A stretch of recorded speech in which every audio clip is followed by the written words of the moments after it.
about your pipeline, your PML lead tracker. This way will show you how many persons have completed your PML intake form.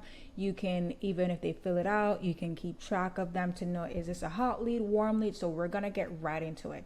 All right, so again, if you have, because you're here, you get access to this. So don't worry about creating this on your own. The most, once you get it, you can go in and tweak the stuff on the form to your liking. You can change the colors, but you have the basic information that you need.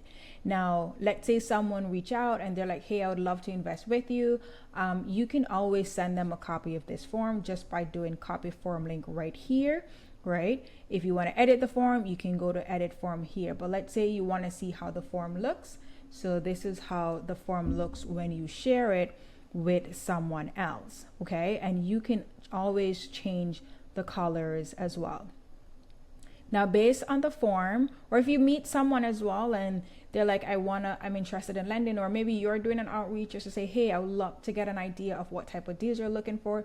Can you just fill out this quick form? It takes like a minute just to ask you about like what your criteria is and how I can send you opportunities as well. So that's when you will share that form. Everything from this form will be filtered into a main table and it will filter in here. Now, generally, any information that comes here, I do not touch it. I just keep it for data storing. Where all the information goes is that once they fill out the form, it will filter into this section called lender leads. And the reason why I don't touch this info, because I want to now categorize these lenders. Is this a hot lead or is this a warm lead, right? What does that mean? So on the form asks a question, how soon, it should be down right here, how soon are you looking to start lending? Because let's say someone's looking to start lending in 6 months, you still want to nurture that lead. You want to have that lead in your pipeline, so that way in 6 months you can follow up leading up to the 6 months. If someone reach out, I want to lend now, then you know you need to go out there, be on top of the lender, keep track of like what are you looking for, and you go out there and you look for a deal so that that lender can lend on that project, right? So when it comes into, so it asks you that question, how soon are you looking to lend? So if they select 6+ months, it's gonna go into warm leads.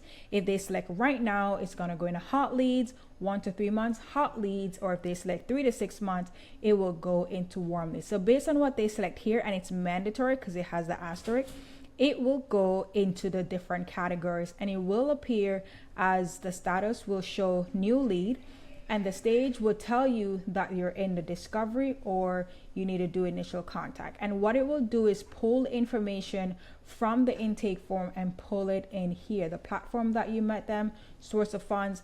That way, when it comes on to new lead here, maybe you have the time, you can reach out and share with them. Personally, what I do is once it comes in, I share with them my calendar link to set up a intro meeting with them, just to get on a 15-minute phone call to verify all the information that they shared, get to know them a little bit more. Sometimes they don't understand the questions because they're completely new. This is where you use the opportunity to guide them as well. And then you can use notes and put all the information when you need a follow-up, the first contact, etc. Because if someone comes into your warm lead, it will keep track of when you your initial contact, but at least it will keep track. You need to go in, maybe they're like, hey, reach out to me in 2 weeks, then you just put the date here for next contact. So once you go in your pipeline, you can always see that as well. Again, chart view, you can create your charts here and you can know who you need to follow up with. Reminders can also be set up where, for example, if a date arrives, that's an automation that we can put in. When a date arrives, it sends you a notification or an email to follow up with that lender as well. So this is the lender leads form. If it's that you are using the intake form for lead outreach and having persons fill it out, or you're filling it out for that lender. All right, part 2. If you are doing manual outreach, let's say you are reaching out to persons on Facebook, you're reaching out to persons on LinkedIn, you want to keep track of everyone that you're reaching out to, right? So let's say you're going to come in here. Okay, the lead was Tom Brown. I found I found Tom Brown on Facebook. That's a new lead. I found Tom Brown on Facebook, sub 2, and you can always name this. So found Tom Brown on Facebook. He didn't tell me how much he needs. I'm actually communicating with Tom Brown. I sent him my calendar link to book a 15-minute intro call. You can always add things as well. So maybe here I'm communicating the first contact. I just communicated with or first contact was X time. Last follow-up, it wouldn't be there because it's your first contact. When you talk to them, maybe they haven't responded as yet. You know what? Wednesday is my next time to do follow-ups. I'm gonna make a note that I need a follow-up with Tom Brown on the 17th, and then a link could be I use this link for his Facebook profile link or the messenger link. And you can add any additional information. Maybe they mentioned something in the conversation, a comment. You can always make note of it here. Let's say you reach out, you had initially, he's no longer a new lead, but you need a follow up. So I'm going to put a stage that I need a follow up, and it will go to your follow up stage group right here. And you just want to make sure you have the next follow up date. Any additional notes? If you had a first meeting, you want to come here and change the status to first meeting held. So that way, maybe you need to do another follow up, right? So you use your stage and your status to communicate. Your structure is going to be different as you go through the process. That's when you will see what works for you. It's not going to be perfect the first try. Test things out. Let's say you had your first meeting. He is now qualified. So once you qualified here, you can send them to your CRM. Once they send to your CRM, we're going to do another video to touch on that.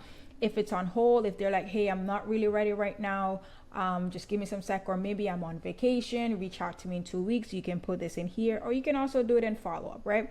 If it's not a lead, because again, from time to time, you're gonna reach out to persons who are, it's an institution, it's a scam.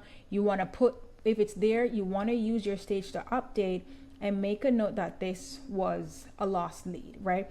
Because when you come to your charts here, you're going to be able to see how many persons are in your pipeline to follow up, how much persons did you close, how much was lost, how much people came in your pipeline, where did they come from. This is what will help you to keep track of what you're doing and now set up KPIs in the future.